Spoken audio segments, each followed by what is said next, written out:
रहे हैं, उसके ऊपर थोड़ा एक्सपीडाइट किया जाए। लड़के परेशान हैं, भर्ती के लिए उनको जाना है, टाइम थोड़ा है। और इसमें जैसे जैसे एडमिनिस्ट्रेशन ये सोचे कि जैसे जैसे जो मसला उठता है, अगर उसमें प्रायोरिटी देने की बात है तो वो तहसीलदार साहब को हिदायत दे दें कि वो सीधे यहाँ तक ले आएँ, ताकि लड़कों को परेशानी ना उठानी पड़े। उनको उनकी मुकद्दर भर्ती होना है या नहीं होना, ये उनकी अलग बात है, लेकिन कम से कम उनका सर्टिफिकेट तो बन जाए। दूसरा जो सबसे बड़ी प्रॉब्लम है हमारे इलाके में, पिछले 3-3, 4-4 साल से गर्दोरियाँ हुई। फॉर एग्जाम्पल आप सुचेतगढ़ में जाएँ, फॉर एग्जाम्पल आप कल मैं कुशालपुर में गया, वहाँ पर यही प्रॉब्लम थी। मैं शेरचक में गया, वहाँ पर यही प्रॉब्लम थी। और पूरे इलाके में ये प्रॉब्लम आ रही है कि हमारी गर्दोरियाँ पेंडिंग हैं। साल में 1 हफ्ता 1 महीना गर्दोरियों के लिए निर्धारित है। उन हफ्तों में, और मेरी डीसी मैडम से भी ये एक दरख्वास्त है कि इसमें विरासत इंतकाल के लिए हेफ्टी अमाउंट मांगा जा रहा है पटवारियों द्वारा कि भाई हमको पैसा दो तब वो चढ़ेगा। 4000 रुपया गर्दोरी का फिक्स कर दिया। आप जाएं ना, ये मुझसे मत पूछें, आप सुचेतगढ़ के अंदर जाएं, पूछें क्या रेट फिक्स हुआ है।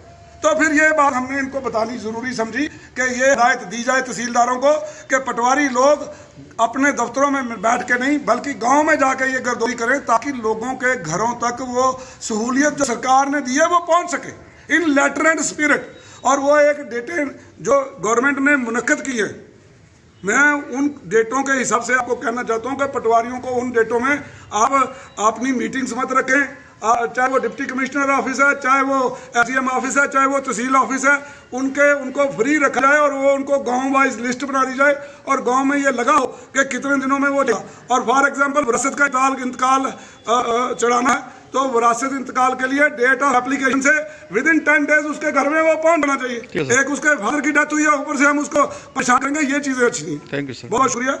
माननीय मेंबर बीडीसी न्यूली अटैक्ट हुए हैं, काफ़ी एनर्जेटिक है ये।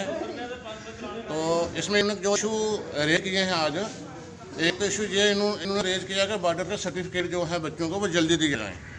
जैसे ही तहसीलदार इशू करता है, मैं श्योर कर रहा हूँ, मैं खुद कह रहा हूँ, सेम डे मेरे पास 2 बजे तक जितना जाते हैं, 2-3 बजे तक वो साइन करके फिर इनको ले जाते हैं जी।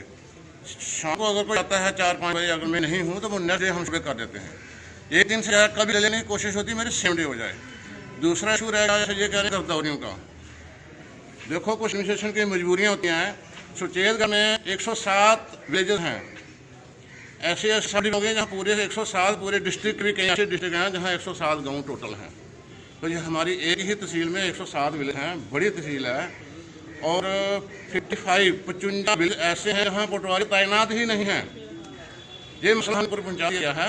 तो फिर वो गाँव की गर्दौरियाँ जो हैं वो हमने दूसरे पटवारियों को एडिशनल चार्ज दिया हुआ है। तो इसमें एक स्टैंडर्ड्स है कि जब गर्दौरी पीरियड चलता है खरीफ और रबी का, पटवारी ने गाँव जाके वो पटवारी गर्दौरी करेगा।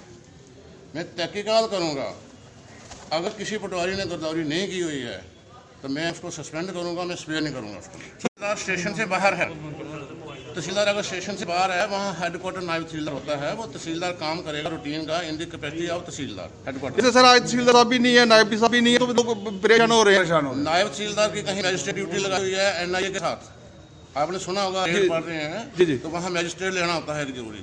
तो वो डीएम ने मैनेजमेंट किया होता है, तो due to exigency of services कई बार अवेलेबल नहीं होते हैं। तो तहसीलदार वहाँ आज नहीं, वो किसी काम से गया होगा, तो सरकार जमाबंदी बन रही है, आपका लैंड जो आपका जो रिकॉर्ड है डिजिटाइज हो रहा है, वो बहुत बड़ा काम है वो।